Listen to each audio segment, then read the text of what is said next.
Ustaz Muhammad Azam Siddiqi, LC, sudah bergabung bersama kita, dan mari kita sama-sama mengucapkan basmalah. Bismillahirrahmanirrahim. Bismillahirrahmanirrahim. Pada Ustaz Muhammad Azam Siddiqi dipersilahkan.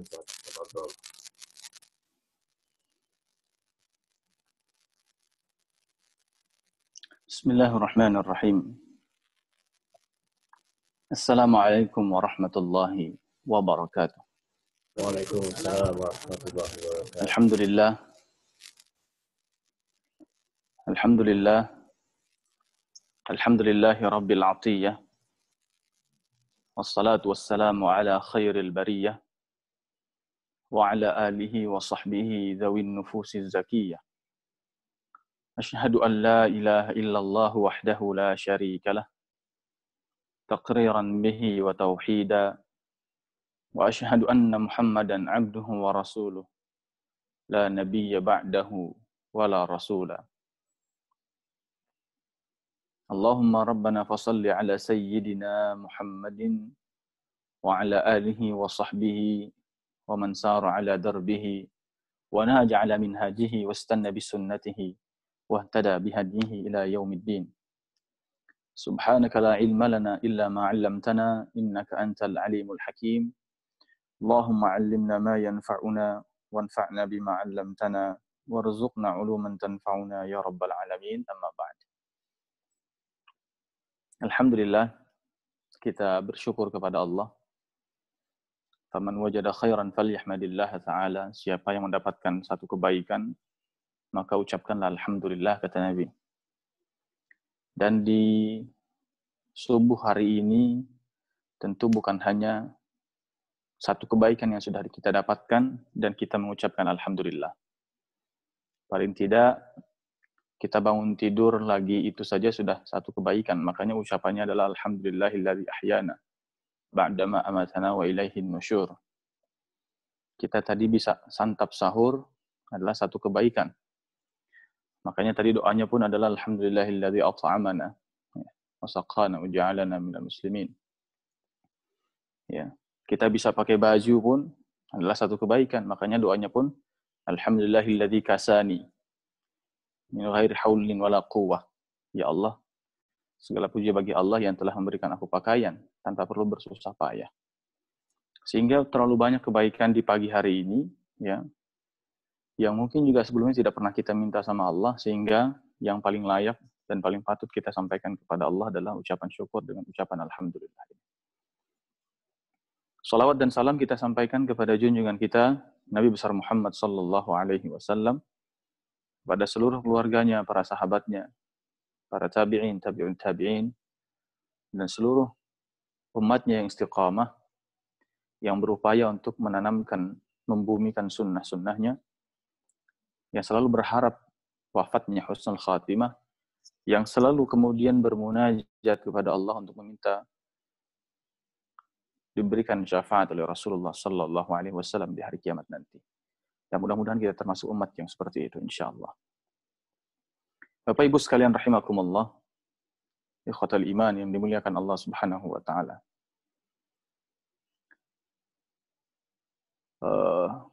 Judulnya adalah Ramadan is lockdown. Ya.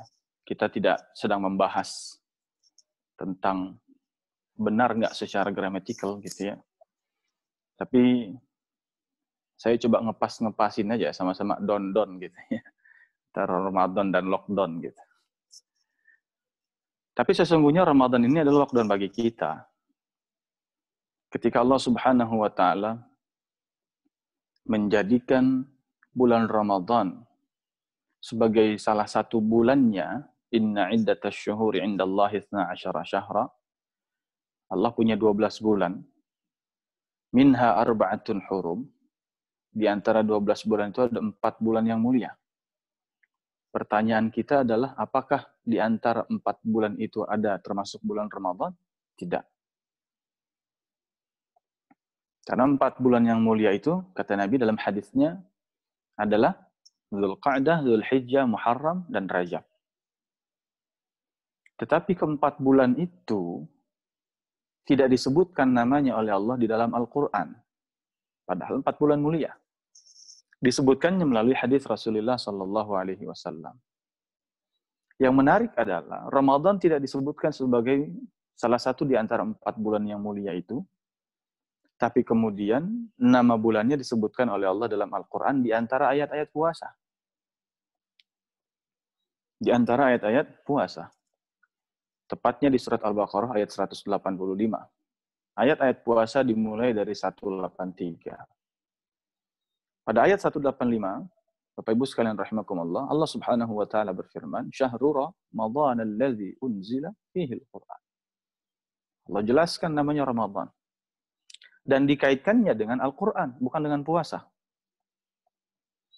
Padahal ayatnya adalah tentang kewajiban berpuasa, ya ayyuhalladzina amanu kutiba alaikumusiyam. Wahai orang-orang beriman, diwajibkan atas kalian berpuasa. Allah tidak sebutkan puasa Ramadan. Karena yang menyebutkan puasa Ramadan bagian daripada rukun Islam adalah dari Nabi Muhammad SAW. Ketika Nabi bersabda, "Bunyal Islamu ala khamsin." Islam dibangun di atas 5 pondasi. Syahadati an la ilaha illallah wa anna Muhammadar Rasulullah, 2 kalimat syahadat. Wa iqamis shalah, menegakkan salat. Wa ita'iz zakah, membayar zakat.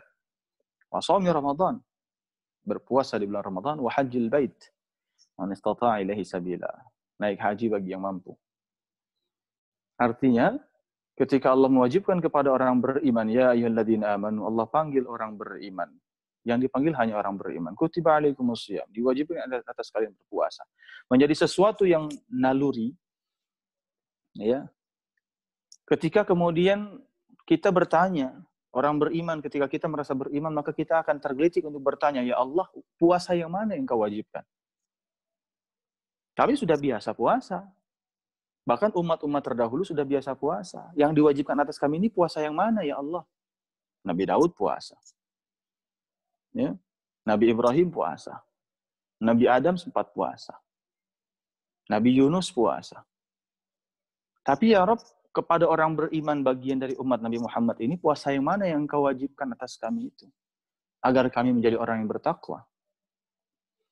Maka Allah menegaskan bahwa bulan itu disebut dengan bulan Ramadan, syahrul Ramadan alladzi unzila fihi al-Qur'an, tapi tidak menjadi penjelas daripada puasanya. Tapi Ramadan dikaitkan dengan bulan diturunkannya Al-Quran. Sehingga kemudian para ulama, alim ulama kita, salafus salih kita, memberikan satu pesan tersirat, ya, menjelaskan kepada kita bahwa seolah-olah Allah ingin mengatakan, wahai orang-orang beriman, telah diwajibkan atasmu berpuasa, tapi puasamu tidak akan sama sekali berarti di sisiku kalau seandainya Ramadanmu itu tidak penuh diisi dengan Al-Quran. Tidak maksimal diisi dengan Al-Quran. Tidak optimal interaksinya secara intensif dengan Al-Quran. Karena aku mengaitkan bulan Ramadanku dengan Al-Quran, bukan dengan puasa. Dan Nabi menyatakan dengan tegas dalam banyak hadisnya, "Rubba sha'imin laisa lahu min shiyamihi illa ju' wal 'atash." Banyak orang yang puasa nggak dapat apa-apa kecuali lapar dan dahaga. Dan Nabi mengatakan juga, "Man lam yada' qaula zur, falaysa lillahi hajatun fi an yada' ta'amahu wa syarabahu." Siapa yang tidak meninggalkan dusta, maka bagi Allah nggak butuh orang itu meninggalkan makan dan minumnya. Allah nggak butuh puasanya. Berarti kewajiban puasa oleh Allah Subhanahu wa taala tidak dikaitkan dengan Ramadannya, dan Ramadan tidak dikaitkan dengan puasanya, tapi Ramadan dikaitkan dengan Al-Qur'annya. Ini ayat yang cukup menarik tentang Ramadan sebagai mukaddimah saya. Nah, berkaitan dengan Allah jadikan Ramadan berpuasa sebagai sarana kita untuk melockdown diri kita. Diambil dari tata bahasanya, yaitu secara lughawi, Siyam atau saum berarti at-tarku wal imsak, meninggalkan dan menahan diri. Ya. Karantina, lockdown atau apapun istilahnya, kalau kita lihat di terjemahannya pun artinya adalah mengasingkan diri, diasingkan diri, menempatkan sesuatu di tempat yang jauh daripada orang lain, ya. menjauhkan diri dari orang lain, itulah karantina, lockdown, dan apapun istilahnya itu. Nah, sekarang tentunya lebih khususnya adalah Ramadan tahun ini, kita diberikan kesempatan luar biasa oleh Allah Subhanahu wa Ta'ala tentang banyak hal. Tentang banyak hal. Yang mungkin selama ini nggak pernah iktikaf 10 hari di bulan Ramadan, 10 hari terakhir bulan Ramadan, sekarang Allah kasih bukan hanya 10 hari terakhir, bahkan 30 hari. 10 hari pun kadang-kadang kita masih bolong-bolong, ya ada istilah iktikaf kalong katanya ya. Pagi pulang, malam datang ke masjid lagi, begitu terus sampai mungkin H-2, H-3 Lebaran. Saking sibuknya. Selama ini mungkin kita tidak maksimal membaca Al-Quran. Setiap Ramadan sudah dikasih, khatam 1 kali pun tidak pernah misalnya. Tapi sekarang kesempatan besar. Ada yang hari ini sudah khatam, ada yang kemarin sudah khatam, Masya Allah. Luar biasa. Selama ini mungkin meragukan, apa benar Ustadz? Sahabat-sahabat Nabi itu bisa 6 kali khatam dalam sebulan, 5 kali khatam, Imam Syafi'i 60 kali khatam dalam sebulan. Mungkin nggak? Mungkin. Kalau kita memang betul-betul bisa memaksimalkan Ramadan itu. Nah, selama ini mungkin kita tidak pernah buka puasa bersama dengan keluarga, jarang setidaknya. Karena selalu maghrib masih di jalan, dan seterusnya. Sekarang Allah kasih, luar biasa. Nah, ikhwatul iman, Bapak Ibu sekalian rahimakumullah. Tapi memaknai tentang bagaimana Allah hadirkan Ramadan ini bagi kita, ya, terlebih lagi di tengah wabah tentunya. Saya ingin mengajak kita mengkaji secara historik. Secara historis, ya, secara sejarah, ternyata Allah itu beberapa kali melockdown beberapa orang pilihannya. Ya. Mengkarantina, mengasingkan diri orang-orang pilihannya. Kita sekarang seperti terasing dengan tetangga. Ketemu orang, nggak mau tegur. Ketemu orang, nggak mau salaman lagi. Bahkan saya ke rumah orang tua semalam pun, saya nggak salaman sama orang tua. Saya tanya sama ibu saya juga sholat masih sama suaminya, sama bapak saya, tapi sampai sekarang pun nggak cium tangan kalau selesai sholat. Ya. Sholat sama tinggal di rumah yang sama gitu. Tapi pakai masker di mana-mana. Seperti terasing kita. Luar biasa. Ya. Nah, proses mengasingkan dan diasingkan ini, ternyata Allah sudah berikan dan sebagai satu isyarat keimanan. Isyarat ilahiyah tentang orang-orang beriman pilihannya. Mari kita coba lihat secara sejarah. Yang pertama adalah, misalnya, bagaimana ketika Allah Subhanahu wa Ta'ala menjadikan Nabi Adam alaihi salatu wassalam terasing di bumi seorang diri, ya, atau paling tidak bertiga. Ada Nabi Adam, Siti Hawa, dan juga Iblis. Masing-masing ditempatkan di tempat yang berbeda.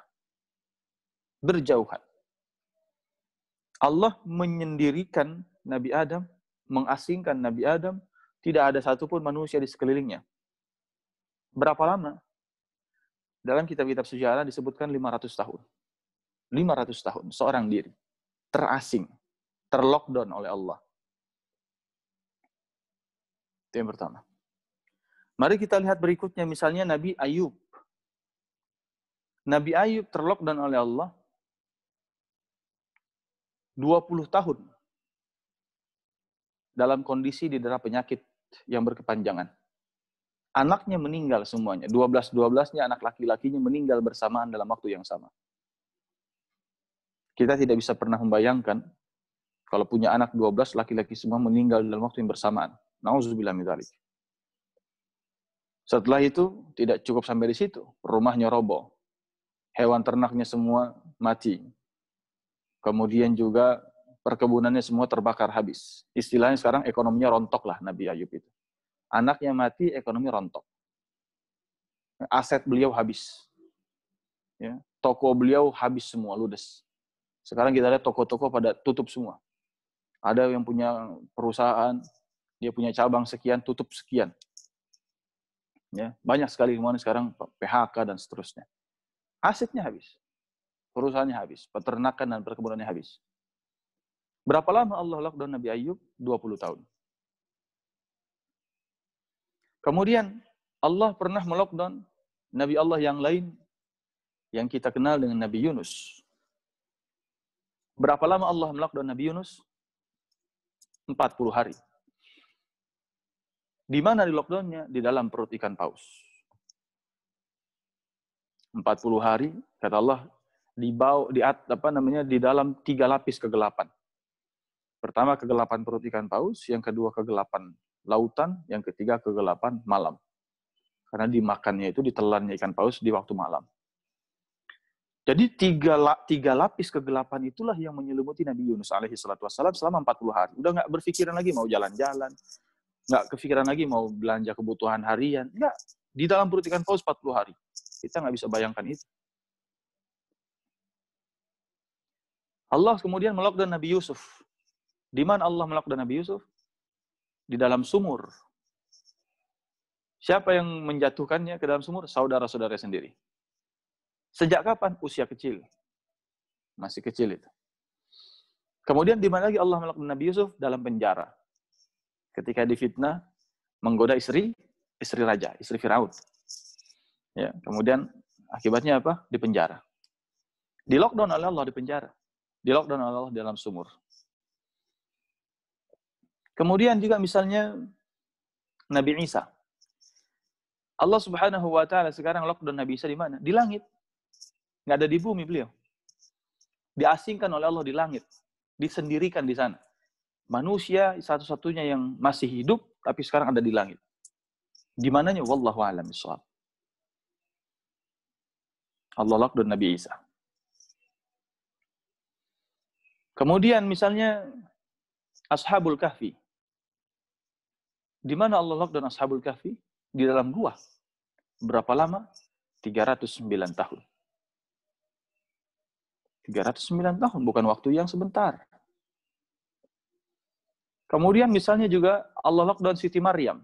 Ini kita belajar dari manusia. Di mana Allah lockdown Siti Maryam? Kurang lebih 6 bulan. Dari sejak kehamilan muda yang belum terlalu kelihatan perutnya sebesar apa. Kemudian sampai melahirkan anaknya. Dalam kondisi lelah, letih. Ya bersandar di pohon kurma. Sama Allah disuruh mengguncangkan pohon kurma. Sampai anaknya lahir baru kembali ke kaumnya. Hanya karena untuk menyelamatkan diri dari cemoohan kaumnya. Wanita salihah tinggal di mihrab, tapi kok hamil besar. Maka Allah mengasingkan Siti Maryam. Wanita seorang diri dalam kondisi hamil, keluar dari kampungnya. Allah melockdown Siti Maryam. Bagaimana dengan Siti Hajar? Di lockdown oleh Allah Subhanahu wa taala. Di satu lembah yang tidak ada pepohonan, tidak ada kehidupan, tidak ada air, tidak ada hewan-hewan. Di wadin ghairi dzi zar'in 'inda baitikal muharram, di dekat Masjidil Haram, dekat Ka'bah.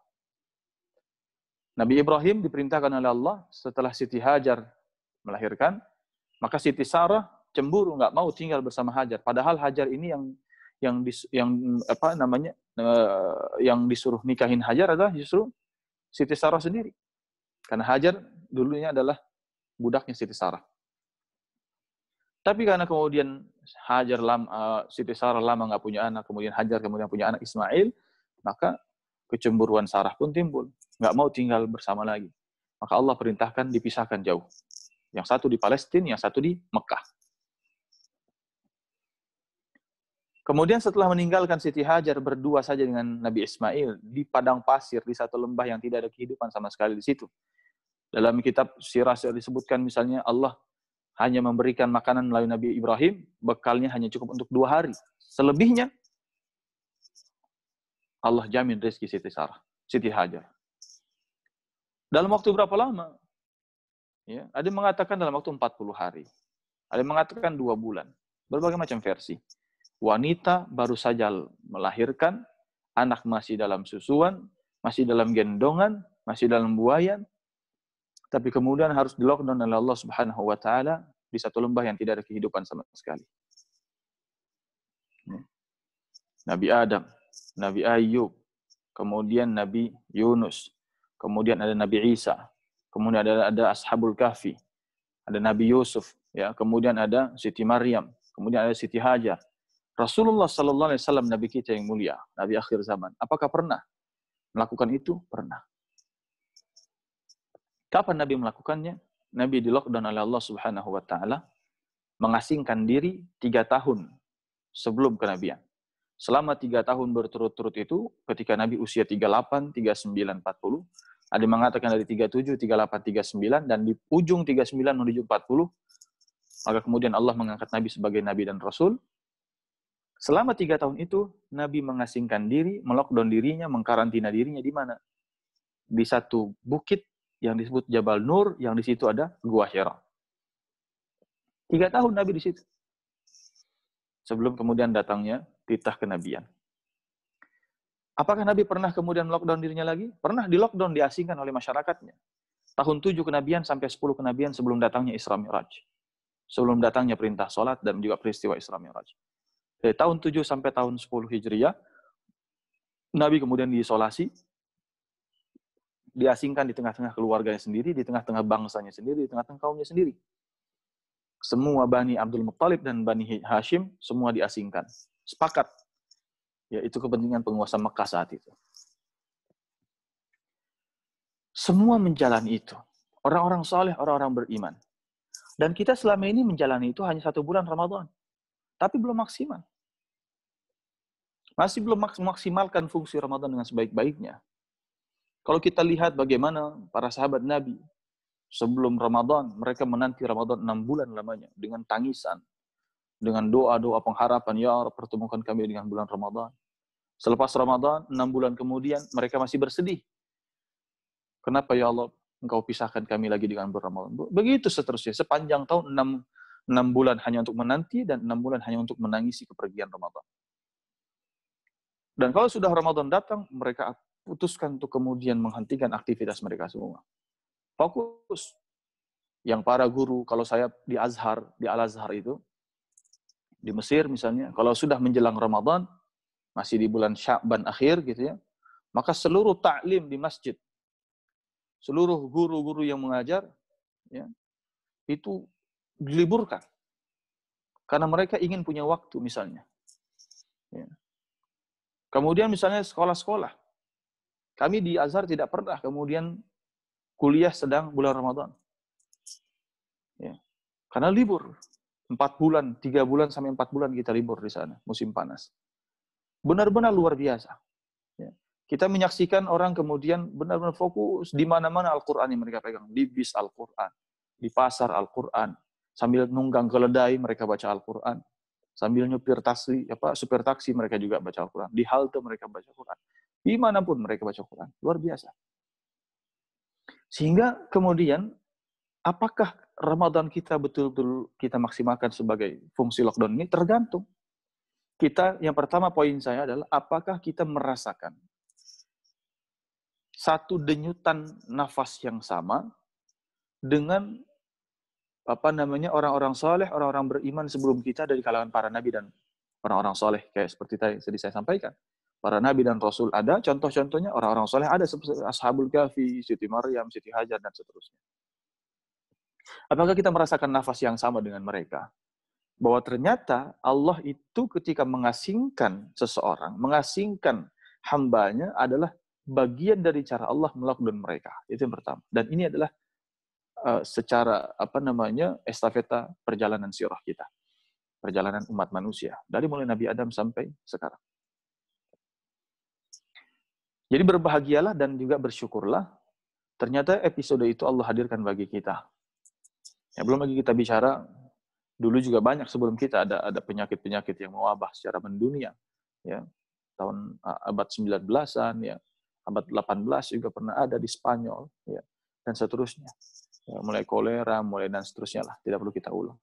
Tapi ala kulli hal, peristiwa ini, ya, sesungguhnya adalah bagian dari cara Allah mengingatkan kita tentang perjalanan umat manusia yang tidak pernah bisa kita putuskan. Generasi satu ke generasi berikutnya adalah bagian daripada watilkal ayyamu nudawilahu bainan nas. Demikianlah hari-hari kami pergilirkan kepada manusia. Dan hari ini Allah pergilirkan kepada kita. Tapi cara pandang kita bukan cara pandang manusia. Harus dengan cara pandang orang beriman. Maka refleksinya pun harus orang-orang beriman di masa lalu. Ya, refleksi kita adalah harus orang-orang beriman di masa lalu dari kalangan para nabi dan orang-orang saleh. Ini yang pertama.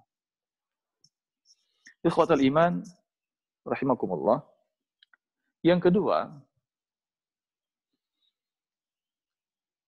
setiap tahun Allah hadiahkan Ramadan bagi kita, dan tahun ini menjadi Ramadan yang spesial. Karena Ramadan is lockdown ini. Untuk apa? Kalaulah yang pertama tadi untuk kita menyadari tentang bahwa perjalanan hidup ini adalah kelanjutan episode manusia sebelum kita. Dan setiap hari demikianlah hari, kata Allah, kami pergilirkan kepada umat manusia. Dan cara pandang kita adalah cara pandang orang beriman, maka refleksi kita adalah orang-orang beriman sebelum kita. Dari kalangan para nabi dan orang-orang saleh. Sebagaimana puasa mengingatkan itu. Wahai orang-orang beriman, diwajibkan atas kalian berpuasa sebagaimana diwajibkan atas umat-umat sebelum kalian. Sehingga sebenarnya Ramadan ini, puasa ini, lockdown ini harus mengingatkan kita sebagaimana Allah telah memberlakukan itu juga pada umat-umat sebelum kalian. Diwajibkan atas kalian berpuasa sebagaimana Allah mewajibkan kepada umat-umat sebelum kalian. Allah jadikan Ramadan sebagai lockdown. Sebagaimana Allah melockdown umat-umat sebelum kalian. Karena kita orang beriman, maka refleksinya pun harus orang beriman yang Allah lockdown di masa-masa lalu. Ini yang pertama. Maka bersyukurlah. Nah sekarang bagaimana mensikapi lockdown itu? Bagaimana mensikapi karantinanya itu? Bagaimana mensikapi cara Allah mengasingkan hambanya itu? Yang pertama, kalau kita lihat dari semua cara Allah mengasingkan itu, ada satu kata yang kita bisa dapatkan dalam surat Al-Anbiya ayat 88. Di ujung ayat 88 surat Al-Anbiya, kata Allah, wa kadzalika nunjil mu'minin. Demikianlah kami selamatkan orang-orang beriman. Ayat ini berbicara tentang kisah Nabi Yunus. Wa dhannuna idh dhahaba mughadiban. Ingatlah ketika Nabi Yunus pergi murka terhadap kaumnya. Tapi kemudian Allah tegur beliau, Allah lockdown beliau dalam perut ikan paus, dan di akhir ayat 88-nya, ayat ini dimulai dari ayat 87. Di akhir ayat 88-nya kata Allah, wa kadzalika nunjil mu'minin. Tujuan Allah melockdown adalah untuk menyelamatkan orang beriman. Sehingga dengan cara pandang yang pertama ini adalah estafeta perjalanan umat manusia. Karena kita orang beriman, melanjutkan proses orang beriman sebelum kita. Mereka pernah di lockdown dan kita pun mengalami ini sekarang. Maka berbahagialah dan bersyukurlah karena mudah-mudahan kita bagian daripada apa yang menyambungkan risalah kemanusiaan ini. Atau estafeta perjalanan umat manusia orang beriman ini. Dan selanjutnya yang kedua, demikianlah kata Allah, kami selamatkan orang beriman. Setelah dengan iman kita meyakini, maka tujuan berikutnya kata Allah, kami akan menyelamatkan orang beriman itu. Apa buktinya? Mari kita lihat. Yang pertama, Nabi Yusuf, kenapa di lockdown di penjara? Karena Allah ingin menyelamatkan Nabi Yusuf dari godaan istri raja. Cantiknya luar biasa. Nasabnya luar biasa. Kemudian juga kekayaannya luar biasa. Udah semua punya itu. Zat jamalin, kemudian juga wanasabin, kemudian juga wamalin, punya harta, punya nasab, punya kecantikan. Dan itu pun diakui oleh Nabi Yusuf. Laula ar-ra'a burhana rabbi. Seandainya Nabi Yusuf nggak melihat tanda-tanda kekuasaan Allah, dalam tafsir disebutkan tiba-tiba ketika sudah berdua di dalam kamar dengan istri Raja Mesir saat itu, kemudian Allah hadirkan wajah bapaknya. Wajah Nabi Yakub. Tiba-tiba kebayang wajah bapaknya, dan kemudian Nabi Yusuf nggak mau, istilahnya menyakiti bapaknya sendiri. Ini seperti pesan. Ya. Sekarang orang-orang ini yang biasa, wallahu alam, ya nauzubillah min zalik, yang biasa klub malam gitu ya. Berzina malam-malam, entah di diskotik, entah di mana tempat lokalisasi. Sekarang lokalisasi mungkin sepi. Wallahu alamin. Ya, semua di lockdown di rumah masing-masing. Tempat diskotik, bar-bar dan seterusnya kan pada sepi di Jakarta karena tutup, nggak boleh beroperasi. Sama gubernurnya kan nggak boleh beroperasi. Allah selamatkan seperti Nabi Yusuf ini. Ya, Masya Allah. Dan seperti ada pesan kalau mau berbuat itu, lihat dan bayangkan wajah bapakmu. Ya.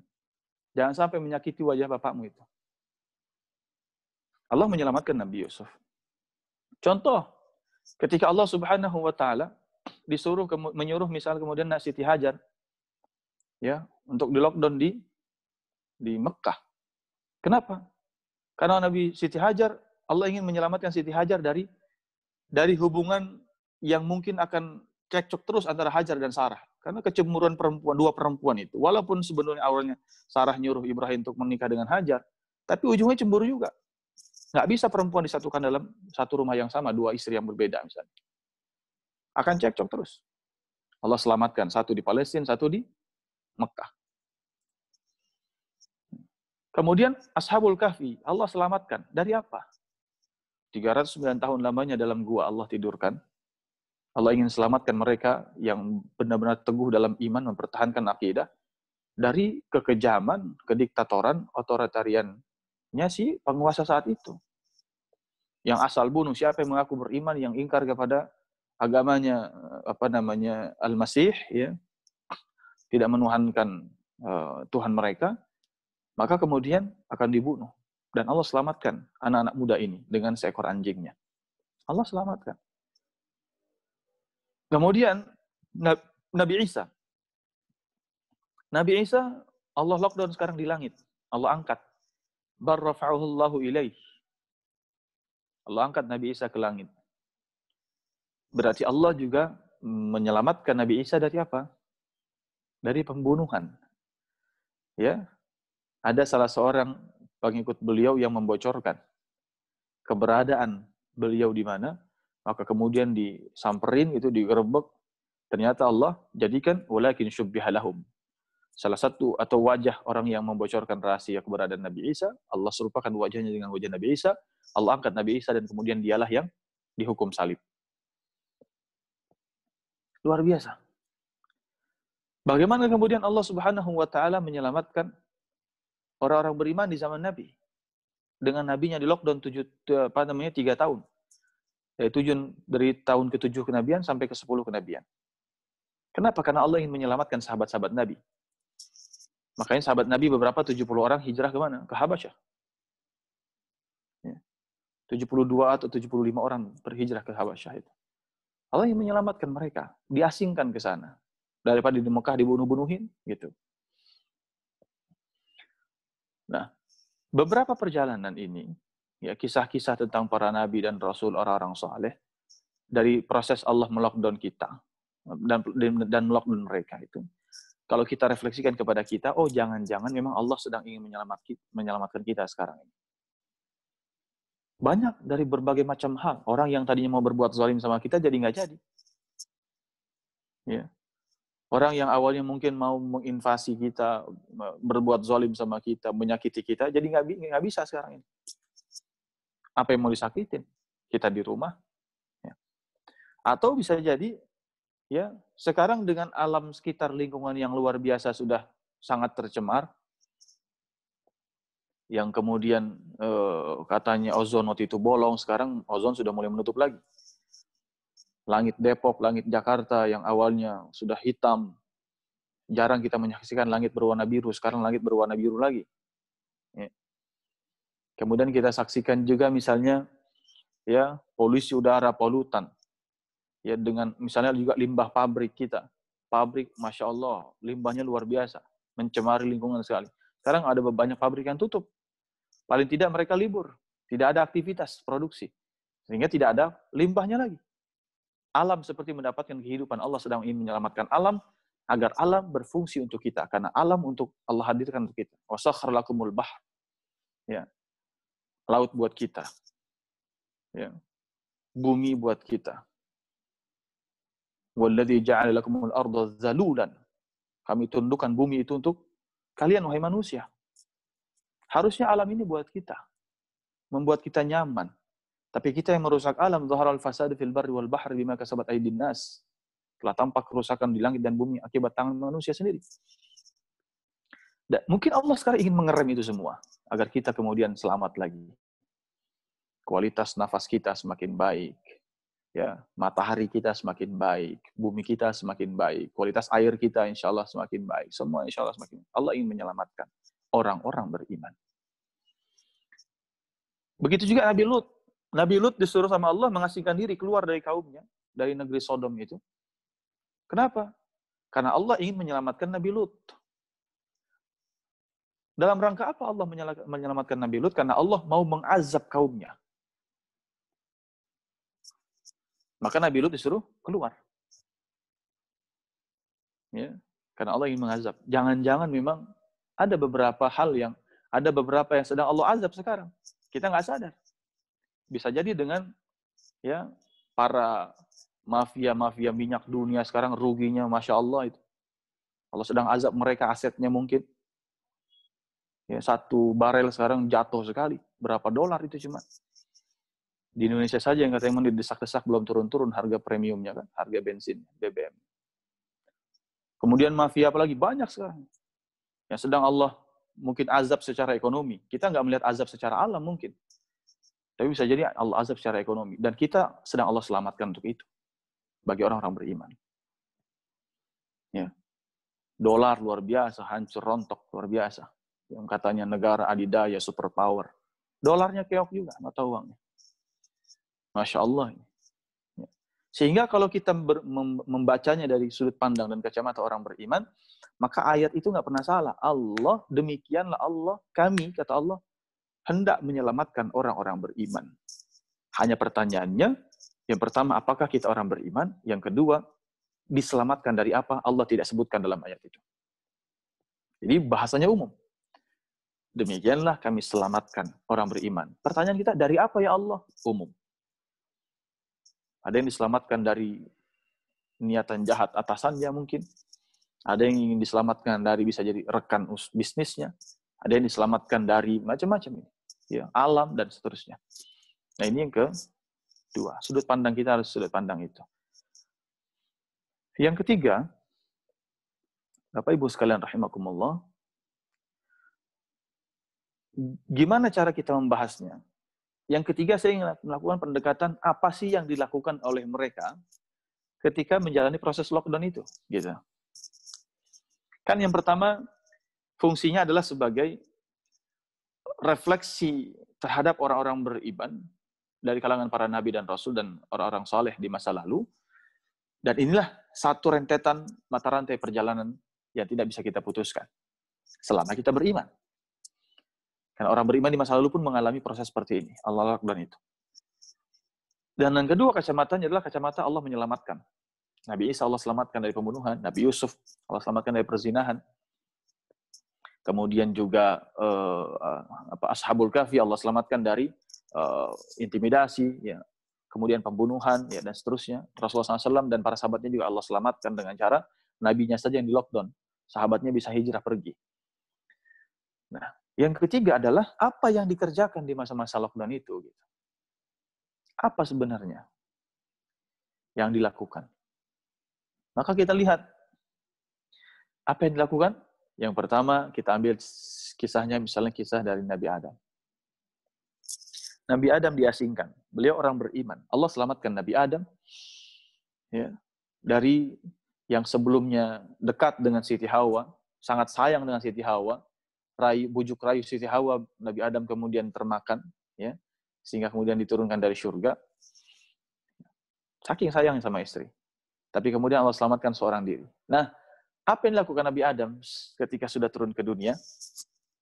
Lafaz yang selalu beliau ucapkan adalah lafaz pengakuan salah. Lafaz mengaku tentang kezaliman diri. Sehingga doanya diabadikan dalam Al-Quran. Rabbana zalamna anfusana wa illam taghfir lana wa tarhamna lanakunanna minal khasirin. Ya Allah, kami telah zalim kepada diri kami. Dan seandainya Engkau tidak mengampuni kami, sungguh kami termasuk hamba-hambamu yang merugi. Kita lihat doa Nabi Yunus. Di dalam perut ikan paus. Apa yang diperbanyak doanya? Kata Allah dalam Al-Quran, فَلَوْلَا أَنَّهُ كَانَ مِنَ الْمُسَبِّحِينَ lalabisa fi batnihi ila yaumi yub'atsun. Seandainya Nabi Yunus itu, kata Allah, tidak memperbanyak tasbih, maka sungguh Nabi Yunus akan berada di dalam perut ikan paus sampai hari kebangkitan atau sampai hari kiamat. Bagi Allah gampang nggak mengeluarkan Nabi pilihannya? Dia orang beriman. Nabi pilihannya. Allah sudah menyelamatkan Nabi Yunus dari keingkaran dan ngeyelnya kaumnya. Tapi kemudian bagi Allah harusnya gampang saja dibiarkan 1 hari 2 hari, Nabi Yunus kemudian dimuntahkan oleh ikan paus itu. Tapi tidak. Kata Allah bahkan diancam, seandainya tidak memperbanyak tasbihnya, pasti akan aku jadikan Nabi Yunus itu berada di dalam perut ikan paus sampai hari kiamat. Jangan-jangan salah satu faktor yang membuat grafik COVID sekarang turun atau naik, jangan-jangan banyak sedikitnya tasbih kita. Karena bagi Allah bisa jadi Allah jadikan COVID ini sampai hari kiamat. Bukan sesuatu yang mustahil. Yang kapan kiamatnya? Wallahu a'lam. Bisa jadi Allah melockdown kita di rumah ini sampai hari kiamat. Kalau kita tidak memperbanyak tasbih, sebagai Nabi Yunus, sebagaimana Nabi Yunus, dan kita tidak mengakui kezaliman kita sebagaimana Nabi Adam. Dan apa lafaz yang dipakai Nabi Yunus? Lafaznya adalah La ilaha illa anta. Subhanaka inni kuntu minadh dhalimin. Tidak ada ilah yang berhak disembah kecuali Engkau. Tidak ada yang berhak dicintai kecuali Engkau. Tidak ada yang berhak menjadi tempat bergantung kecuali Engkau. Tidak ada yang berhak diminta kecuali Engkau. Tidak ada yang berhak menjadi tempat bersandar kecuali Engkau. Tidak ada yang berhak ditakuti, diharapkan. Tidak ada yang berhak dimintai pertolongan kecuali Engkau. Ini saatnya kita membuktikan, betul nggak? Ilah kita hanya Allah. Kita nggak minta sama siapapun, nggak takut sama siapapun, nggak berharap kepada siapapun, nggak bersandar kepada siapapun. Sekarang bersandar banyak yang protes, pemerintah mana ini, pemerintah ini. Bersandar sama pemerintah. Kita bersandar kepada dokter. Mana nih dokter, fasilitas, rumah sakit, dan seterusnya. Bersandar sama manusia. Kita bersandar kepada apa sekarang? Ada bersandar kepada masker. Ya, kemana-mana pakai masker, tetap kena juga. Itu sebagai ikhtiar saja, tidak masalah. Tapi bukan jadikan sebagai ilah kita. Ya. Kita dijadikan kemudian sebagai, jangan-jangan masih ada di tengah-tengah COVID seperti ini, wabah seperti ini, yang masih juga bersandar bukan kepada Allah Subhanahu wa Ta'ala. Tidak menjadikan Allah sebagai ilah satu-satunya. Dan itulah yang dijadikan lafaz oleh Nabi Yunus untuk kemudian mengiringinya dengan tasbih. La ilaha illa anta subhanaka. Maha suci Engkau ya Allah. Engkau yang tidak ada celah, tapi hamba-Mu ini yang penuh celah. Engkau yang tidak ada aib, hamba-Mu ini yang penuh dengan aib. Engkau tidak pernah salah, hamba ini yang selalu salah. Subhanaka, maha suci Engkau. Engkau suci dari segalanya ya Allah. Inni kuntu minadh dhalimin. Sesungguhnya aku sebelumnya telah banyak berbuat kezaliman. Aku tidak maksimal berdakwah kepada kaumku. Kaumku ternyata mendustakanmu. Kaumku kemudian ngeyel sama yang aku bawa. Kaumku menghinaku. Aku tidak sabar. Nah, ini yang disampaikan oleh Nabi Yunus. Doa itu yang disampaikan oleh Nabi Adam. Mengakui kezaliman, mengiring dengan tasbih. Apa yang dilakukan Rasulullah SAW juga begitu. Ketika menghadapi lockdown itu, nggak bisa ngapa-ngapain. Siapapun susah untuk kemudian nganterin makanan, ya, nganterin sembako kepada Rasul. Nggak, susah. Bahkan disampaikan dalam sirah Ibnu Hisham misalnya. Kita bisa saksikan. Bagaimana Nabi Muhammad SAW itu ketika di lockdown di Ka'bah, diikat. 3 tahun lamanya, Nabi itu sampai makan rerumputan, ya, untuk mengganjal perutnya kemudian dengan sendal dan seterusnya. Benar-benar apa yang ada di situ dimakan oleh beliau, daun-daunan dimakan. Ya.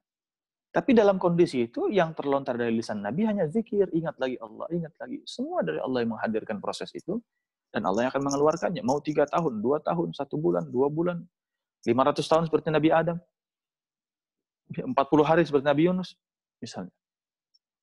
20 tahun seperti Nabi Ayub, 3 tahun seperti Nabi Muhammad SAW, itu urusan Allah. 309 tahun seperti Ashabul Kahfi, itu waktu-waktu yang cukup panjang. Ya. Sehingga, bagaimana cara kita mengisinya inilah dalam proses lockdown yang sekarang Allah berikan sebagai Ramadan. Ramadan yang sedang kita hadapi, bagaimana cara kita mengisinya? Unzila fihil Qur'an. Ramadan kita dengan proses lockdown sekarang ini akan kemudian lebih besar ya kualitasnya di sisi Allah, karena Allah sematkan Ramadan dengan Al-Quran, maka kita harus punya intensitas yang baik hubungan kita, interaksi kita dengan Al-Quran. Dengan itu, yang puasa banyak, yang terawehan masih banyak. Ya. Tapi kenapa dia menjadi istimewa? Bukan karena terawihnya, bukan karena puasanya. Tapi Allah tegaskan karena di dalamnya diturunkan Al-Quranul Karim. Bapak Ibu sekalian rahimakumullah. Sekarang kita cermati bagaimana membumikan Al-Quran itu. Bagaimana kemudian kita mengisinya dengan Al-Quran di bulan Ramadan ini yang menjadi wahyu terakhir sebagai mukjizat Allah kepada Nabi Muhammad sallallahu alaihi wasallam. Maka Allah jelaskan, unzila fihil Qur'an hudan linnas. Harus punya ikrar kita bahwa Al-Quran ini menjadi hudan, petunjuk. Bagi siapa? Bukan bagi orang bertakwa, bukan bagi orang beriman. Tapi bagi manusia. Dan konteks ayat ini sangat menarik kalau kita bahas. Sebab apa? Di awal Allah panggil orang beriman. Ya ayyuhalladzina amanu. Dan orang beriman yang akan Allah selamatkan. Wa kadzalika nunjil mu'minin. Tujuan puasa agar bertakwa. La'allakum tattaqun. Dan Al-Quran kata Allah dalam surat Al-Baqarah ayat yang kedua, Dzalikal kitabu la raiba fihi hudan lil muttaqin. Al-Quran itu petunjuk bagi orang bertakwa. Seandainya bunyi ayat 185 surat Al-Baqarah adalah Syahrul Ramadan alladzi unzila fihi al-Qur'an hudan lil muttaqin. Wajar, cocok. Kenapa? Karena panggilan puasa untuk orang beriman, tujuan puasa agar bertakwa, maka Allah jadikan Ramadan sebagai bulan yang mulia karena disebutkan di dalamnya diturunkan Al-Quran sebagai petunjuk bagi orang bertakwa. Cocok. Itu nggak akan menarik ayatnya, istilahnya begitu. Tapi ternyata yang membuat menarik, ternyata Allah kemudian memalingkan makna itu. Seperti dibelokkan, di switch gitu. Petunjuk bagi siapa? Bukan orang beriman. Bukan orang bertakwa. Tapi hudan linnas. Bagi manusia. Wa bayyinatin minal huda. Dan penjelas bagi petunjuk itu. Sehingga apa maksudnya? Kita ambil kata lamnya di situ. Li. Hudan linnas. Hudan lil muttaqin. Li dalam bahasa Arab artinya bisa posesivitas atau bisa dengan purpose, tujuan atau kepemilikan. Li di situ. Artinya apa? Ramadan menjadi mulia kalau kita pandai mengisinya dengan Al-Quran, sebab di bulan ini diturunkan Al-Quran oleh Allah Subhanahu wa Ta'ala, dan jadikan Al-Quran sebagai petunjuk milik manusia, jadikan Al-Quran sebagai petunjuk yang Allah tujukan kepada manusia. Jadi sebenarnya Al-Quran itu punya dua fungsi bagi manusia, bukan orang beriman dan orang bertakwa. Kita singkirkan dulu itu. Kita hadirkan manusianya kita dulu. Apa Allah jadikan Al-Quran bagi kita? Milik. Jadi Al-Quran memang punya kita. Ramadan, kita seperti kemudian dikasih lagi sama Allah Al-Quran. Ya. Karena memang itu milik kita. Kalau sebelum Ramadan dan selain Ramadan kita tidak punya interaksi dengan Al-Quran, berarti kita setelah membuang apa yang kita punya. Dan maha baiknya Allah, Allah kasih lagi setiap Ramadan. Tapi apa iya kita nunggu Ramadan terus setiap tahun baru kita punya interaksi dengan Al-Quran? Terus bulan-bulan yang lain kemana?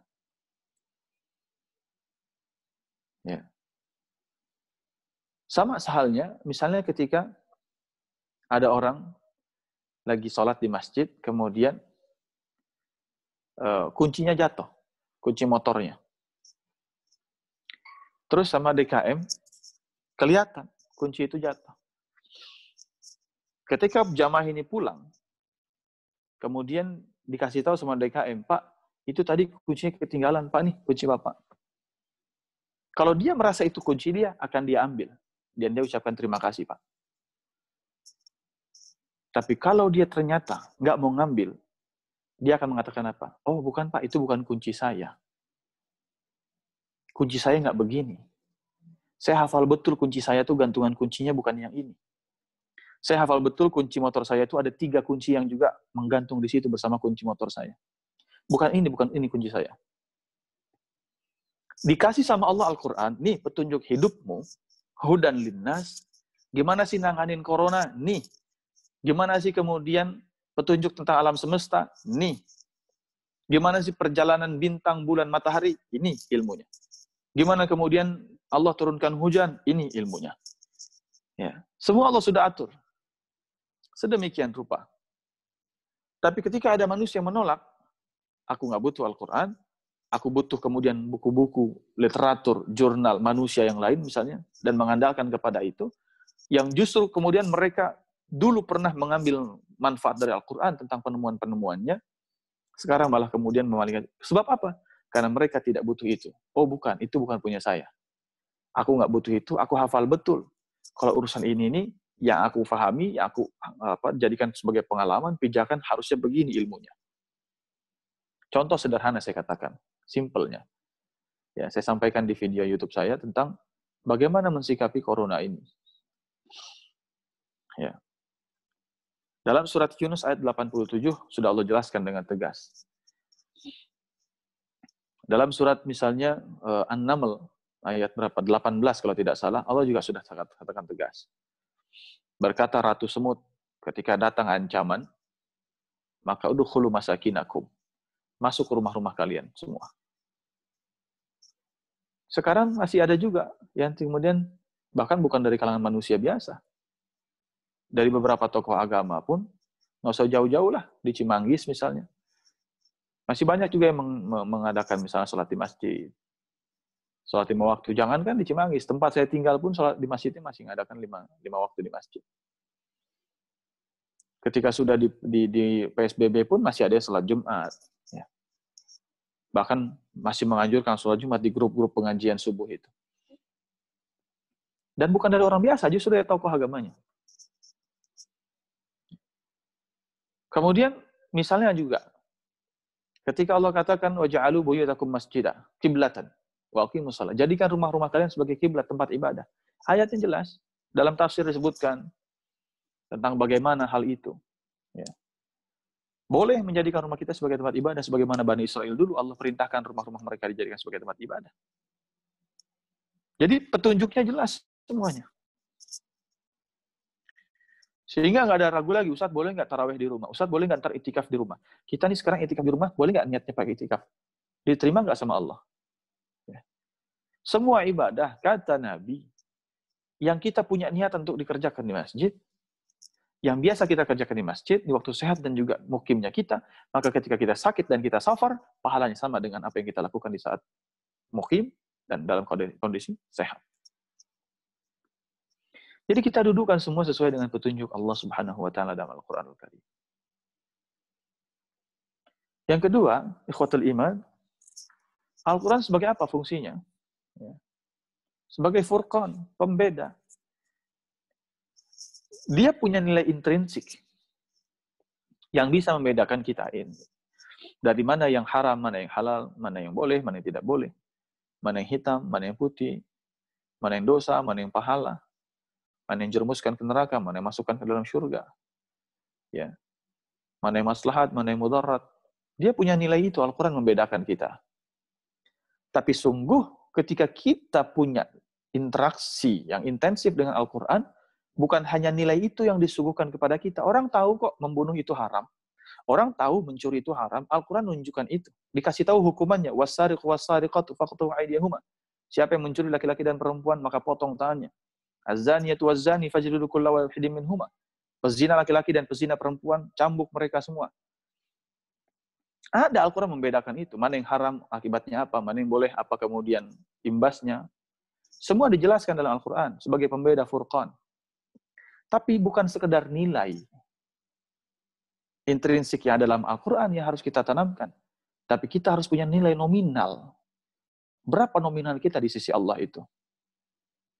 Satu lembar uang 100.000 dengan satu lembar uang 2.000 rupiah.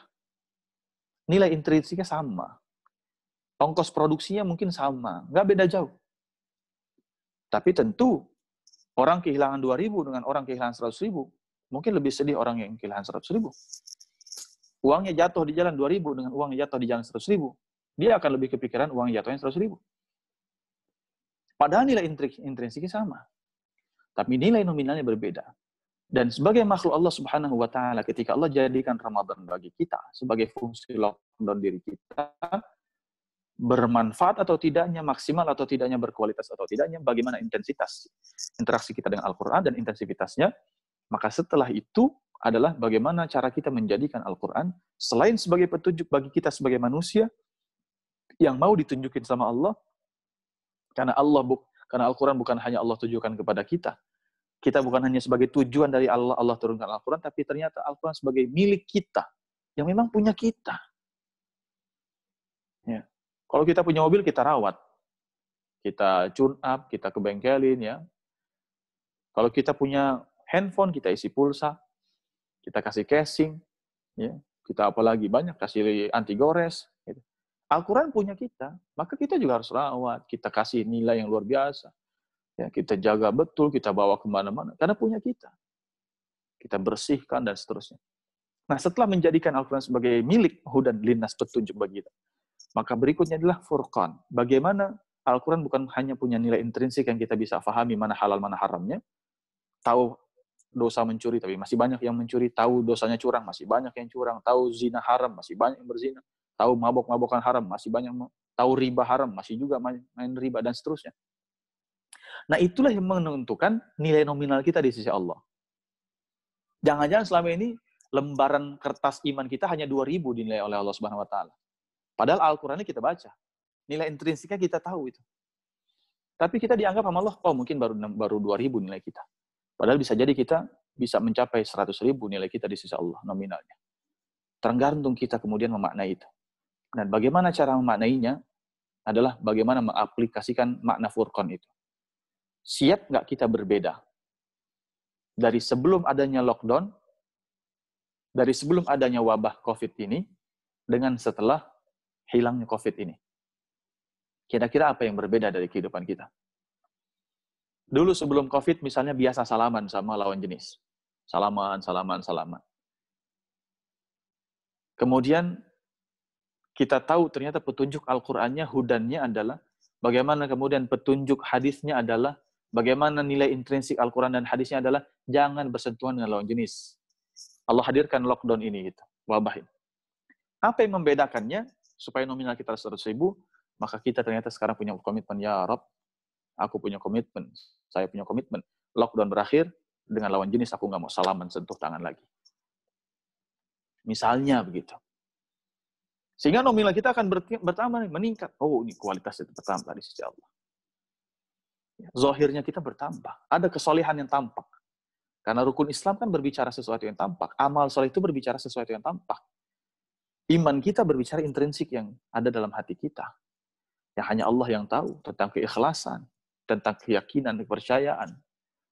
Ya, ideologi. Tentang kemudian hati. Tapi amal soleh kita adalah yang tampak. Apa buktinya, zahirnya? Nilainya berapa? Ya. Sehingga itulah cara kita sekarang memandangnya. Bagaimana memaksimalkan itu semua, dan kita bisa maknai bahwa Ramadan ini bukan Ramadan yang sembarangan yang sedang Allah hadirkan pada kita. Memang Ramadan yang sangat spesial di tengah wabah seperti ini. Seandainya ini tidak ada, mungkin Ramadan kita akan seperti biasa, rutinitas. Ya, rutinitas yang ya semuanya seperti biasa saja kita. Nah, ini yang bisa saya sampaikan dengan 3 poin besar ini. Nah, selebihnya kalau ada yang mau bertanya dipersilahkan. Sambil menjelang syuruk, ya. Saya cukupkan dulu sementara. Qul qouli hadza wa astaghfirullah li wa lakum. Hadanallahu wa iyyakum ajma'in. Wabillahi taufiq wal hidayah.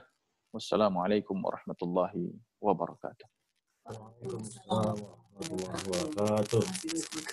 Alhamdulillah, ini luar biasa, Ustaz. Pendekatan baru Saya nggak nyangka kalau yang dimaksudkan lockdown itu tadi berkaitan dengan hal-hal tadi. Jadi justru kita bisa lebih menjadi orang yang boleh jadi pernah disampaikan Ustadz Darmoko, boleh jadi Ramadan tahun ini adalah Ramadan yang ibarat kita masuk ke dalam kepompong yang kemudian nanti keluar menjadi kupu-kupu yang indah. Jadi Sadazam menyebutkan pertama kita melakukan refleksi, kemudian Ramadan lockdown ini, kemudian juga Allah akan menyelamatkan orang beriman.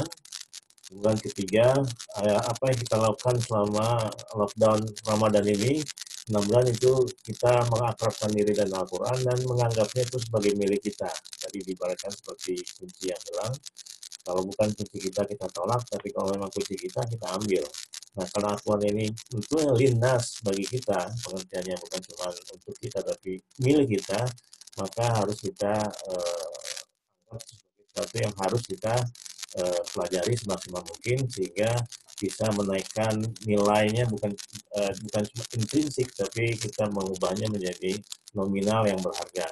Baik, kepada jemaah saya persilakan dari Pak Seno, silakan Pak Seno dan Bu Seno ya. Alhamdulillah. Sudah di unmute ya. Baik.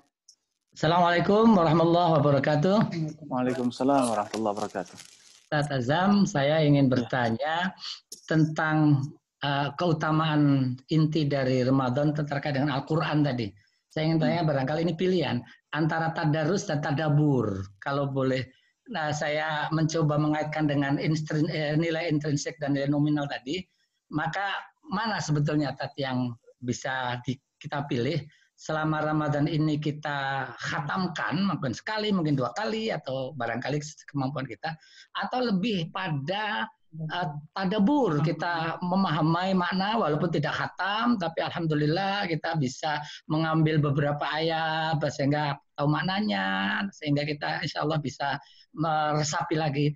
Jadi mana sehingga nanti di luar Ramadan kita tadarusnya, atau dibalik, di luar Ramadan tadaburnya, sementara di Ramadan tadarusnya. Mohon arahan pilihan mana Ustaz yang lebih afdal supaya nominalnya menjadi 100.000 tidak 2.000-an gitu, Ustaz. Terima kasih. Baik. Memang paling dilematis, Pak. Terima kasih pertanyaan. Paling dilematis itu kalau sudah dikasih pilihan. Ya, paling dilematis. Sehingga seandainya sebenarnya seandainya bisa semua itu kan yang lebih utama. Alhamdulillah. Betul. Karena ada kaidahnya kan ma la yudraku kulluh la yudraku kulluh. Apa yang tidak bisa diambil semua jangan buang semua ya. Berarti ada satu pendekatan dalam kaidah ini, selama bisa diambil semua maka ambil semua. Kan gitu. Apalagi insya Allah mungkin waktu yang tersedia bisa jadi lebih lapang. Nah, saya ingin mengatakan begini, ketika disampaikan banyak riwayat-riwayat tentang berapa sih jumlah para sahabat, para salafus saleh, orang-orang saleh, para alim ulama mereka dulu menghatamkan Al-Quran dalam 1 bulan Ramadan, ada yang 30, ada yang 60 kali dalam sebulan, ada yang 30 kali, ada yang 6 kali, dan seterusnya. Nah, jumlah itu adalah pendekatan kuantitatif karena mereka memang sudah orang-orang yang berkualitas, gitu. Ya, nggak perlu kita kemudian mengatakan dengan pendekatan kualitatif. Karena mereka, Imam Syafi'i, kualitasnya luar biasa terhadap Al-Quran. Semua makna beliau tahu. Dia bisa mengambil satu hukum dari satu ayat tertentu misalnya. Bahkan dari satu ayat tertentu bisa lahir banyak hukum. Contoh ayat tentang wudhu. Ayat tentang wudhu itu kan sederhana. Cuci muka, basuh tangan, kepala, kaki. Tapi hukumnya banyak yang beliau lahirkan dalam mazhab fikih tentang satu ayat ini. Karena memang kualitasnya sudah bagus. Maka pendekatannya, riwayatnya adalah kuantitatif. Oh, jumlahnya beliau menghatamkan dalam 1 bulan 60 kali. Nah, sekarang kualitas kita jauh dari mereka. Dan kuantitas kita jauh juga dari mereka. Sehingga mau ngejar yang mana? Kalau bisa dua-duanya, ya alhamdulillah. Kalau saya menyarankan minimal Nabi SAW, karena kita patokannya Nabi Muhammad SAW, itu setiap Ramadan beliau murojaah setoran kepada Malaikat Jibril selama Ramadan hanya 1 kali, khatam. Maka jadikan ini sebagai target minimal kita. Artinya kalau 1 kali khatam selama Ramadan, paling tidak 1 hari 1 juz cukup. Kalau kita mau lebih, alhamdulillah. Nah, 24 jam dalam satu hari yang Allah sediakan, insya Allah 1 juz itu paling enggak, kalau biasa cepat, ya, biasanya 20 menit selesai. Ya. Tapi kalau misalnya kita butuh waktu yang lebih lama, mungkin 1 jam bisa selesai dalam membaca 1 juz itu. Berarti kan masih ada 23 jam lagi.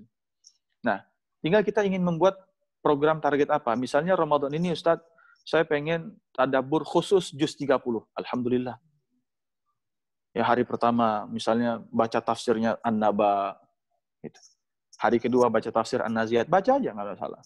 Kemudian hari ketiga misalnya baca tafsir Abasa, hari keempat baca tafsir At-Takwir, terus dan seterusnya.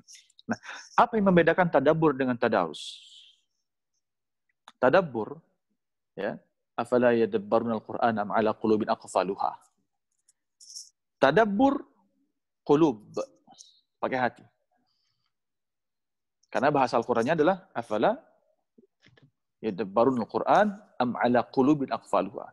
Apakah mereka tidak mentadaburi Al-Qur'an atau jangan-jangan dalam hatinya ada gembok, kunci.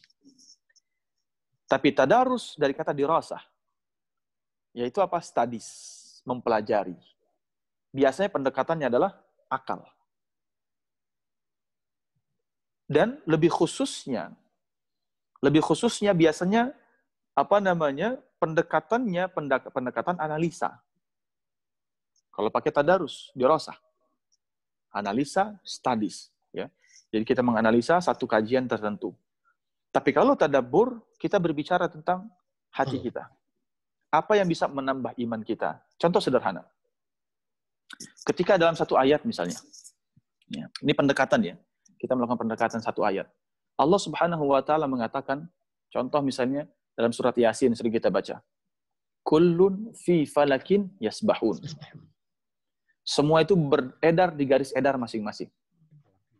Pendekatan dirasah kita akan lakukan kajian dan analisa. Oh iya, kita lihat ternyata bumi dia sebagai pusat tata surya, kemudian juga semua planet kemudian berputar padanya dan masing-masing punya garis edar masing-masing. Kita lihat di video YouTube-nya, oh betul ya, dan seterusnya. Itu kajian. Tapi tadabburnya bagaimana? Ya Rabb, ternyata sesuatu yang besar yang engkau ciptakan seperti matahari saja, tunduk sama aturanmu, ya Allah. Bagaimana dengan aku, ya Allah, yang kecil ini? Rasa-rasanya aku malu kalau ternyata aku nggak tunduk sama semua aturanmu. Matahari saja tunduk. Dia kapan terbitnya, dia terbenamnya. Bulan saja tunduk. Bumi saja tunduk, dia berputar terus konsisten dia. Sesuai perintah Allah. Maka aku, ya Allah, Engkau sudah tentukan buatku semua. Waktu sholatku. Kapan waktu ibadahku. Engkau yang memberikan semua fisikku ini, ya Allah. Jantung berdetaknya teratur. Ya, mata berkedipnya berteratur. Ya, dan seterusnya. Ini pendekatan tadabbur tadi. Kita masukkan ke dalam hati bisa menambah iman. Ya, selama hati kita nggak ada gemboknya, nggak ada kuncinya. Nah, itu dua hal yang saling bisa kita bedakan antara tadarus dan tadabbur. Dan biasanya kalau di Depok atau di masjid-masjid yang lain sebutannya lebih sering tadarus. Ya, tadarusan. Biasanya yang dilakukan apa? Baca Quran sama-sama. Ya. Jadi antara sebutan dan praktiknya sebenarnya jauh gitu. Ya, beda jauh sekali. Ya, harusnya apa? Ya tadarus kita kaji.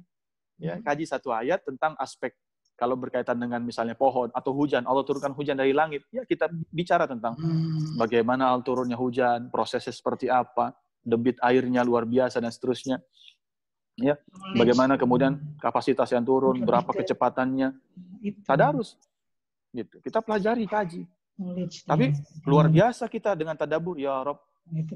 Air hujan yang rintik-rintik, yang turunnya itu sangat cepat ternyata. Itu bukan hanya air doang yang turun kan? Ya.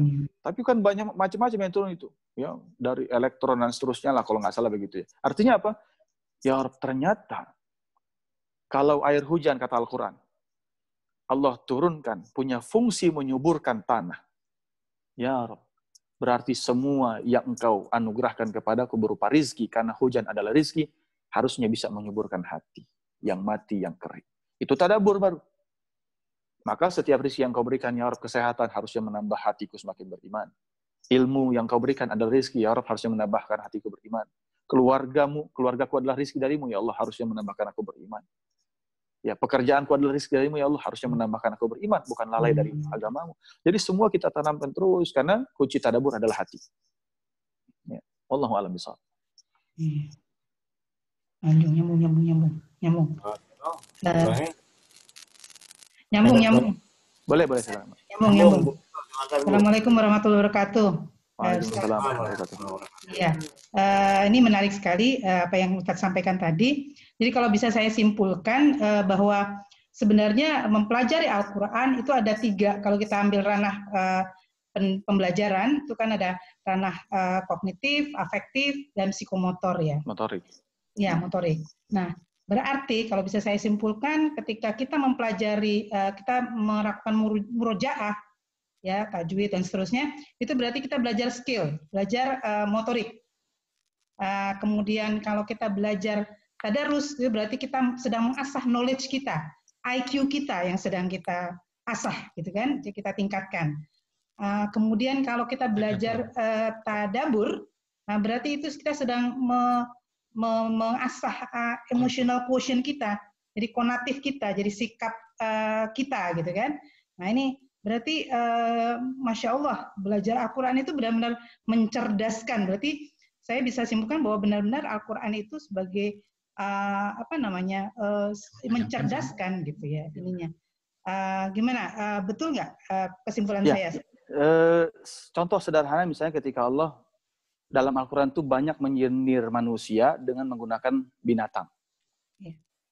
Banyak sekali dalam Al-Quran, bahkan banyak surat tentang binatang. Allah sebut justru langsung dengan nama binatang. Al-Baqarah, An-Naml, An-Nahl, Al-Fil, ya, kemudian Al-Ankabut, ya.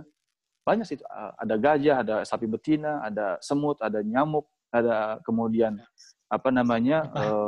lebah, ada lalat, ada laba-laba, macam, ada unta. Nah, kenapa Allah menyindir, mau ngajarin kita dengan hewan? Kata para ulama, karena mengajarkan orang dengan binatang itu mengajak untuk berpikir dan sehingga tidak meninggalkan satu ketersinggungan. Ya, kayak kita mau ngajarin anak nih, daripada bilang jangan, lebih mana? Nah, lihat deh, itu ada ayam tuh. Ayam aja yang masih kecil, ibunya kemana, dia mau ikut sama ibunya tuh, nurut sama ibunya. Kira-kira anak kita bisa berpikir nggak Bu jadinya? Jadi, oh iya, masa aku nggak nurut sama ibu, malu dong sama ayam. Kan gitu. Ayam kemanapun ibunya kan pasti diikutin tuh si induknya. Nah, jadi itu pendekatan pertama. Kenapa dalam Al-Quran Allah banyak menyebutkan tentang binatang? Satu yang saya ambil contoh misalnya. Pendekatan misalnya afektif, kognitif, dan juga psikomotorik. Misalnya dari anjing. Allah sebutkan anjing juga dalam Al-Quran. Kata Allah apa? Intahmil alaihi yalhath au tatrukhu yalhath. Kalian mau apapun tuh anjing, dia suka menjulurkan lidah. Ya. Ternyata kita bisa analisa itu. Pakai tadarus, dirasat. Kajian, analisa. Kapan anjing menjulurkan lidah? Kapan, Bu? Yang pertama, kalau anjing lagi kepanasan. Lagi terik luar biasa, anjing kepanasan, dia julurkan lidah sambil keluar air liurnya. Karena ternyata itulah cara dia untuk kemudian mengurangi panasnya matahari yang mengenai badannya. Apa makna tadabburnya kita, sikap kita dengan hati kita? Oh ya Allah, ternyata orang yang semakin merasa dunia itu panas bagi diri dia, banyak sinar-sinar yang menyinari diri dia, entah dari mungkin pekerjaannya, keluarganya, kemudian misalnya apalagi atasannya, kemudian macam-macam, ya, sorotan-sorotan itu semakin tajam, bikin dirinya panas, emosi dan seterusnya, maka jangan salahkan dia kalau kemudian dia menjulurkan lidah, ngeluh sana, ngeluh sini, sekedar untuk mengungkapkan saja. Kita lihat deh status-status Facebook, rata-rata buat apa sih? Ngeluh doang kan? Aduh, jam 4 udah lapar. Ya. Aduh, lockdown lama banget sih ini. Aduh, pemerintah gimana sih nggak becus nanganinnya misalnya. Aduh, ini biasanya sore-sore udah JJS, sekarang udah nggak bisa JJS lagi. Ya, itu kan menjulurkan lidah aja itu kerjanya jadinya. Ya. Ternyata apa? Oh, ternyata ya dengan kita kemudian sering menjulurkan lidah, menganggap bahwa kita akan adem dengan sendirinya, itu kan anggapan kayaknya pelong gitu kalau udah curhat di sosial media. Ya. Jangan-jangan Allah sedang mengibaratkan kita dengan anjing gitu loh. Oh, berarti kita nggak boleh ngeluh. Kita nggak boleh ngeluh. Kalau ngeluh berarti kayak anjing jadi. Ya, atau dalam perspektif lain, anjing ternyata dia akan menyuluhkan lidahnya kepada siapapun tuannya. Ya, kepada siapapun tuannya. Dia akan minta. Selama dia baik, suka ngasih dia makan, dia akan baik dengan dia. Si anjing itu akan baik dengan tuannya. Ya, istilahnya mungkin ABS lah, asal bos senang misalnya. Mau apapun yang dilakukan, yang penting bos senang, karena dia udah ngasih makan saya. Tapi ketika kita lupa bahwa yang ngasih makan bos kita adalah Allah, yang ngasih makan kita juga adalah Allah, bosnya bos kita, harusnya kita pun harus bikin Allah senang sama kita. Yang penting Allah senang, bukan yang penting bos senang. Kan itu perspektif kita harusnya. Nah itulah tadabbur tadi. Diambil dari pendekatan analisa atau dirasat, kajian tadarus. Wallahu a'lam bishawab. Makasih. Alhamdulillah. Jadi kalau mau nyari muka Allah ya Ustaz ya. Jangan nyari muka Allah ya. Kan mukanya nggak hilang, nggak dicari-cari. Insyaallah. Iya. Pak Arman mau nanya. Silakan Pak Arman. Assalamualaikum Pak Ustaz. Waalaikumsalam warahmatullahi wabarakatuh. Begini, dalam situasi ya katakanlah PSBB atau lockdown ini, bahwa kalau misalnya yang pertama mereka yang pergi juga ke masjid. Jadi itu kan sudah ya katakanlah dalam tanda petik melabrak aspek hukum ya peraturan. Yang kedua, juga sudah viral bahwa cara salat mereka di sana juga dipertanyakan 6 menit 23 rakaat atau 7 menit ya seperti itulah gitu. Yang ketiga, aspek risiko kena penyakit macam-macam ya sekarang ini dengan COVID ini. Jadi 3 aspek tadi kan semuanya itu ya barangkali dipertanyakan. Nah ini bagaimana penjelasannya Pak Ustadz? Terima kasih. Baik. Sebenarnya hal yang seperti ini bukan terjadi di zaman kita saja. Ya, bukan terjadi di zaman kita saja. Sejak kapan? Bahkan sejak zaman salafus soleh kita dari kalangan sahabat, tabi'in pun terjadi. Contoh sederhana, ketika di zaman Umar, yang seringkali kisahnya tersebar lah, banyak kita baca. Zaman Umar kan terjadi wabah. Sampai Abu Ubaidah bin Jarrah kemudian juga wafat kan di situ. Ya, diajak keluar sama Umar kan nggak mau. Suruh pulang ke Madinah nggak mau. Mu'adz bin Jabal juga wafat di tempat yang sama. Ketika terjadi wabah itu kan puluhan ribu meninggal di Syam itu. Tetapi ketika Umar mau masuk ke sana, kan ada beberapa sahabat yang udah terlanjur masuk. Ada beberapa sahabat yang sudah terlanjur masuk dan kemudian ternyata meninggal di dalam. Kenapa mereka masuk? Ketika Umar datang ke situ, dikasih tahu bahwa negeri ini sedang wabah, Umar bertanya kepada sahabat-sahabat yang lain, ada nggak di antara kalian yang pernah mendengar Nabi menyatakan satu sabdanya? Baru kemudian hadis itu hadir kan? Ketika kalian mendengar terjadi wabah di satu tempat, maka kalian jangan masuk kalau sedang di luar, kalau kalian sedang di dalam, maka jangan keluar. Kan itu hadisnya. Nah, maka kemudian Umar memilih nggak jadi masuk dan kembali pulang. Beberapa sahabat ini kemudian bertanya, wahai Umar, apakah engkau lari dari takdir Allah? Apakah engkau lari dari takdir Allah? Ini garis bawahi. Apakah engkau lari dari takdir Allah? Bukankah kalaupun kita masuk, Allah tidak takdirkan kita nggak akan kena kok.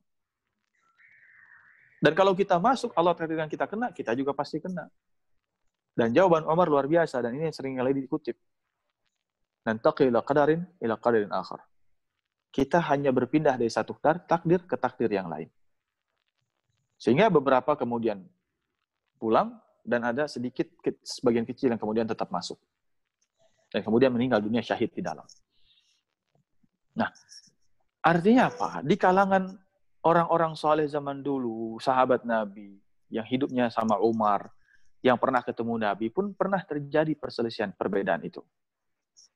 Contoh, ketika Nabi mengatakan, janganlah kalian sholat asar sebelum kalian sampai ya di Bani Quraisyah. Ya. Sebagian kemudian ketika sudah lewat asar, mereka tetap jalan. Sebagian, enggak, kita mau sholat di sini, karena azan asar sudah datang. Sudah tiba waktu azannya. Kita sholat dulu. Kalian kalau mau silakan jalan, lanjut, silakan lanjut, kami pengen sholat. Akhirnya sebagian sholat, sebagian lagi kemudian lanjut, sampai ketemu Nabi. Ketika sudah sampai ketemu Nabi, dua-duanya ngadu sama Nabi. Ya Rasulullah, Engkau mengatakan jangan kalian sholat asar sebelum kami sampai di Bani Quraidah. Akhirnya sebagian kami sholat, ketika azan asar berkumandang, sebagian tetap lanjut. Apa kata Nabi? Kalian berdua benar.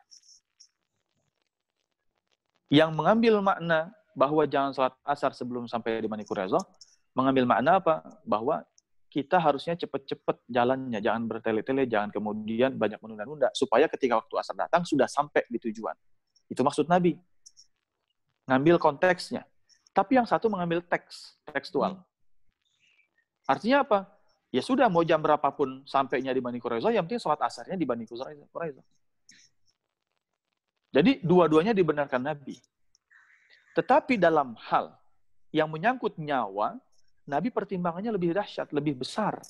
Karena kemanusiaan seringkali di atas keagamaan. Ya, contoh, ketika ada seorang sahabat Nabi yang ikut perang, kemudian ini batok kepalanya kebuka gitu. Bertanya, bagaimana nih saya wudunya? Kemudian sahabat yang keras, ya, yang sangat saklek mengatakan, ya tetap dibasuh lah, gitu. Kepalanya tetap dibasuh. Kan itu anggota wudu dalam Al-Quran disebutkan. Kemudian akhirnya apa? Beliau membasuh kepalanya sampai akhirnya masuklah air itu ke dalam kepalanya yang luka tadi akhirnya meninggal dunia. Berita itu dibawa kepada Nabi. Berita itu dibawa kepada Nabi, dan kemudian fatwa itu disalahkan oleh Nabi. Bukankah agama ini mudah?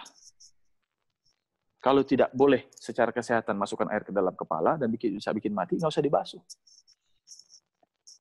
Ya. Sehingga dalam ayat puasa pun kita diajarkan, siapa yang bisa puasa, silakan puasa, dan puasa lebih baik. Tapi kalau sakit, fa'iddatun min ayyamin ukhar, ganti hari-hari yang lain. Wa 'alal ladzina yutiqunahu fidyatun ta'amu miskin. Kalau nggak bisa, ya bayar fidyah kepada orang miskin. Inilah agama. Dan dengan ayat-ayat tentang Islam ini mudahlah kemudian hati sekeras Umar bin Khattab masuk Islam. Taha ma anzalna 'alaikal Qur'ana litashqa. Al-Qur'an ini Allah turunkan tidaklah untuk membuat engkau susah. Gara-gara ayat itu Umar bin Khattab masuk Islam.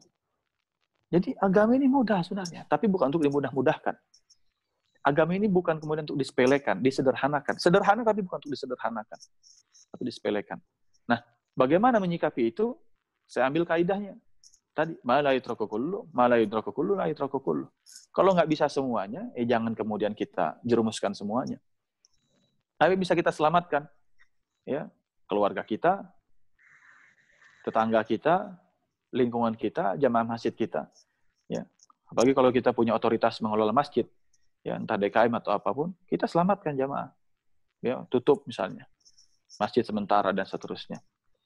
Ya, kalau sebagai pemimpin, ya kita selamatkan warga kita. Mau pemimpin sekelas apapun, mau wali kota, mau dari RW, misalnya RT, RW, wali kota, ya, lurah, wali kota, sampai gubernur presiden, saya yakin nggak akan bisa menyelesaikan semuanya. Nggak akan mau nurut semuanya. Jangankan mereka, Umar bin Khattab pun ada sahabat Nabi yang kemudian tetap ingin masuk kok. Makanya jangan heran, ada berita judul-judul kan yang tendensius, PSBB gagal, ya, kemudian macam-macam lah dan seterusnya lah itu, tendensi beritanya luar biasa. Saya yakin nggak akan bisa. Ya, pasti ada 1-2 orang juga yang tetap keluar, kecuali tindakannya tegas, ya, tangkap misalnya atau apa misalnya, baru bisa PSBB total. Ya, masjid dibubarkan, gitu misalnya. Kalau misalnya ada jamaahnya, ini kan nggak ada. Maka jangan salahkan juga ketika ada masyarakat yang seperti itu dengan keyakinannya. Nah, apa yang bisa kita lakukan? Ya, apa yang kita akan bisa lakukan itu yang kita lakukan. Ya, seperti ini pengajian online misalnya. Ya, apa istilah TDR ya, taklim dari rumah. Kemudian misalnya mau beli barang tinggal pesan online misalnya. Apa yang kita bisa minimalisir semua risiko? Karena dalam konsep ada kaidah usul fikih mengatakan darul mafasid aula min jalbil masalih. Menolak mafsadat harus lebih didahulukan daripada menggapai maslahat. Salat di masjid maslahat bagi yang mengerjakannya. Tapi jangan-jangan mafsadat bagi orang yang ikut berjamaah dengan kita. Ketika mungkin kita punya sebagai carrier membawa virus akhirnya menularkan kepada dia. Wallahu a'lam. Kita nggak ada yang tahu. Maka menolak mafsadat lebih diutamakan daripada menggapai maslahat. Ya. Dan sisi kemanusiaan adalah 5 unsur tujuan daripadanya daruriyatul khams. Ya, 5 inti agama itu. Salah satunya hifdzun nafs, menjaga jiwa atau menjaga nyawa. Wallahu a'lam bishawab. Baik, Ustaz, ada pertanyaan lagi nih, ada dua lagi, satu Pak Pamuji, satu lagi Ibu Agustina. Pak Pamuji, silakan Pak Pamuji. Wabarakatuh. Assalamualaikum Terima kasih warahmatullahi wabarakatuh. tanya Pak Ustadz Fajar. Ya, silakan, Pak. Satu pertanyaan aja, yaitu sekarang nih akhir-akhir ini di beberapa grup WA muncul doa yang khusus untuk hari pertama, doanya ini hari doanya ini. Mohon penjelasannya, itu memang ada dalilnya atau bagaimana? Terima kasih. Assalamualaikum warahmatullahi wabarakatuh. Waalaikumsalam warahmatullahi wabarakatuh. Selama dia dinisbatkan kepada Nabi Muhammad SAW, maka harus berdasar kepada hadis sahih. Atau paling tidak itu nggak boleh. Kan doa dengan hadis sahih yang lainnya. Itu yang pertama. Nah, apakah kemudian itu ada di hadis sahih? Rujukan hadis sahih kita lihat saja paling utama misalnya Bukhari dan Muslim. Kalau di situ ada, silahkan. Saya sendiri belum tahu doanya apa yang beredar di WhatsApp itu, ya. Nanti bisa mungkin di-share. Ya. Tapi selama ini kalau saya dapat doa-doa begitu, saya belum dapatkan hadis sahihnya dari mana, riwayatnya. Biasanya doa-doa itu kebanyakan dari ulama atau salafus saleh. Misalnya doanya siapa?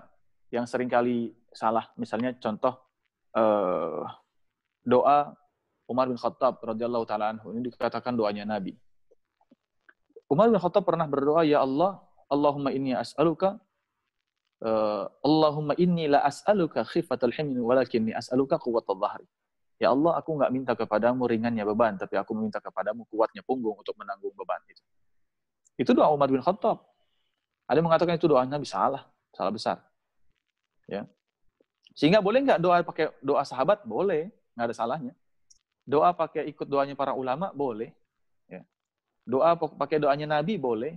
Nabi Yunus tadi kan, la ilaha illa anta subhanaka inni kuntu minadh dhalimin. Doanya Nabi Adam, boleh. Bahkan doa pakai bahasa Indonesia pun boleh. Yang tidak boleh adalah menyandarkan doa itu pada Nabi, padahal bukan dari Nabi. Maka kalau kita mau mengamalkan, silakan amalkan saja. Doanya berbahasa Arab, artinya bagus, tanpa kemudian perlu meyakini ini dari Nabi misalnya. Karena kita masih ragu-ragu. Itu sebagai jalan keluar solusinya sebenarnya.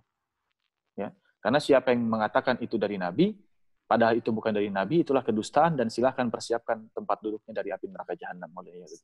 Kita nggak mau kemudian mendapatkan ancaman itu. Wallahu a'lam bishawab. Baik, Ustaz, ini ya terakhir ada dari Ibu nih, mau nanya, silakan. Ya, Assalamualaikum warahmatullahi wabarakatuh. Waalaikumsalam warahmatullahi wabarakatuh. Alhamdulillah tadi sudah cukup jelas tentang tadarus dan tadabbur. Tapi kan juga ada satu tentang tilawah ya. Karena kalau lihat dari tadarus itu, pada kita mempraktekannya sebagai tadarus sehari-hari itu hanya membaca. Nah, untuk orang-orang Indonesia yang umumnya tidak bisa memahami bahasa Arab, apalagi kalau kita pun paham juga agak sulit untuk baca Quran sambil langsung memahami maknanya. Nah itu berarti kan tingkat waktu yang diperlukan lebih banyak untuk tadarus itu pasti nggak seperti biasa. Padahal kita biasa baca dengan cepat gitu, ada yang cepat mengejar target kan. Nah jadi itu apa yang dimaksud dengan tilawah atau bagaimana? Karena saya pernah dengar kajian Ustadz Adi Hidayat, tilawah itu justru sepertinya lebih tinggi daripada tadarus itu sendiri. Jadi saya bingung nih penggunaan istilah tilawah dengan tadarus. Tadabbur insya Allah udah memahami. Tapi beda antara tilawah dan tadarus. Terima kasih. Baik, tilawah asal katanya dari kata tala yatlu tilawatan. Tala dalam Al-Quran disebutkan contoh dalam surat Asy-Syams. Wasyamsi wadduhaha wal qamari idza talaha. Tala itu kata dasar fi'il madhi dari tilawah. Tala yatlu tilawah. Silakan lihat artinya. Wasyamsi wadduhaha, demi matahari dan demi waktu duhanya. Wal qamari, dan demi bulan idza talaha, ketika mengikuti matahari. Jadi bulan dikatakan oleh Allah wal qamar, demi bulan yang mengikuti matahari. Berarti bulan beredar kepada matahari. Tala artinya mengikuti. Nah, apa makna tilawah? Maka tilawah diartikan sebagai mengikuti. Apa yang kita ikuti? Ikuti semua kaidah-kaidah tilawah. Ikuti makharijul hurufnya. Ikuti hukum nun matinya. ikuti hukum mim matinya, ikuti hukum matnya, yang bacanya 5 ya 5, yang bacanya 6 ya 6, yang baca mat tabi'i 2 ya 2. Yang harus dibaca ra ya ra, yang harus dibaca shin ya shin, yang qaf ya qaf, jangan qaf jadi kaf. Qalbu sama kalbu beda. Qalbu artinya hati, kalbu artinya anjing. Yang satu qaf, yang satu kaf. Qalbun, kalbun. Itu beda jauh sekali itu. Ya. Sehingga kalau kita nggak mengikuti kaidahnya, tuntunan tilawah, hukum-hukumnya, ya pasti akan jauh kemudian maknanya. Pahalanya besar, iya. Karena Nabi mengatakan, ya, man qara'a ayatan fi kitabillah. Siapa yang baca satu ayat dalam satu huruf, man qara'a harfan, siapa yang baca satu huruf dalam Al-Qur'an, maka baginya 10 kali lipat kebaikan. Dan kata Nabi, riwayat Ibnu Mas'ud, ini hadisnya sangat terkenal ya. Kita sering mendengar. Satu huruf itu bukan alif lam mim kata Nabi, tapi alif 1, lam 1, mim 1. Jadi alif lam mim itu 3 huruf. Satu huruf 10 kebaikan, berarti satu alif lam mim sudah 30 kebaikan. Ya. Satu kebaikan dikali lipat 700 kali lipat. Berapa itu sudah? Alif lam mim saja 1 kali 3 huruf kali 10 30. Kali 700 sudah 21.000. Ya. Kemudian bulan Ramadan luar biasa. Kita baca alif lam mim aja setiap satu rakaat kita. Alif lam mim, alif lam mim. Udah berapa rakaat kita baca? Dikali lagi. Gitu. Jadi memang pahalanya juga luar biasa. Tidak bisa kita nafikan. Tapi semua itu pendekatannya pendekatan tilawah. Hanya sekedar baca. Dan patokannya adalah karena dia tilawah artinya mengikuti, bernilai atau tidaknya adalah sesuai nggak mengikuti semua kaidah tajwidnya. Mengikuti hukum-hukum Al-Qur'annya. Ya. Mengikuti garis edarnya, sebagaimana bulan mengikuti matahari. Dia beredar di garis edarnya, terus di situ. Nah, itu nggak boleh kita nafikan dari tilawah. Ya. Dan pendekatan tilawah, pahalanya sudah jelas, urusan itu kemudian urusan Allah. Maka tidak dikaitkan dengan tadarus memang. Beda sekali, jauh. Ya. Tilawah, tadarus beda maknanya. Tidak ada kaitannya. Antara menghafal juga, beda juga. Ya. Wallahu a'lam bishawab. Baik, alhamdulillah Ustaz, jazakallah khairan katsira. Jadi mudah-mudahan apa yang tadi disampaikan benar-benar bermanfaat buat jemaah semua. Insyaallah pada jemaah kita akan ketemu lagi hari Sabtu dengan Ustaz Usama ini, hari Ahad insyaallah dengan Ustaz Ihsan Abdul Rasid, nanti hari Selasa dengan Ustaz Imam Jamrodi. Kemudian hari Kamis kita ketemu dengan Bapak Haikal. Nanti kita akan share linknya. Mudah-mudahan kita semua diberi kesehatan Allah sehingga amin ya Allah. Ya. Kemudian semoga Allah segera mencabut wabah corona ini dari Indonesia. Amin. Amin ya Allah. Ustaz, silakan tutup, Ustaz. Baik, saya cukupkan. Ya, yang benar datang dari Allah Subhanahu wa taala. Yang salah khilaf dari saya pribadi dan mohon dibukakan pintu maaf yang seluas-luasnya. Selamat menjalankan ibadah Ramadan dengan sebaik-baiknya. Mudah-mudahan Allah terima semua apa yang kita amalkan dan kita kerjakan. Semakin bisa dekat dengan Allah, semakin bisa dekat dengan Al-Quran, semakin dekat dengan keluarga, dengan orang tua, dengan anak, dengan suami, dengan istri. Dan semua kedekatan-kedekatan ini yang insya Allah kerinduan kita ya dengan masjid nanti akan membuncah ketika Allah kemudian mencabut wabah ini. Kerinduan kita bertemu dengan saudara-saudara kita, tetangga-tetangga kita, insya Allah akan terasa lebih hangat ketika sudah lama nggak ketemu, kemudian ditakdirkan ketemu lagi. Dan semua itu adalah kebaikan di balik musibah yang insya Allah akan Allah hadirkan bagi kita. Hadanallahu wa iyyakum ajma'in. Wabillahi taufiq wal hidayah. Subhanakallahumma bihamdika asyhadu an la ilaha illa anta astaghfiruka wa atubu ilaik. Astaghfirullahaladzim, astaghfirullahaladzim, astaghfirullahaladzim. Assalamualaikum warahmatullahi wabarakatuh. Waalaikumsalam warahmatullahi wabarakatuh.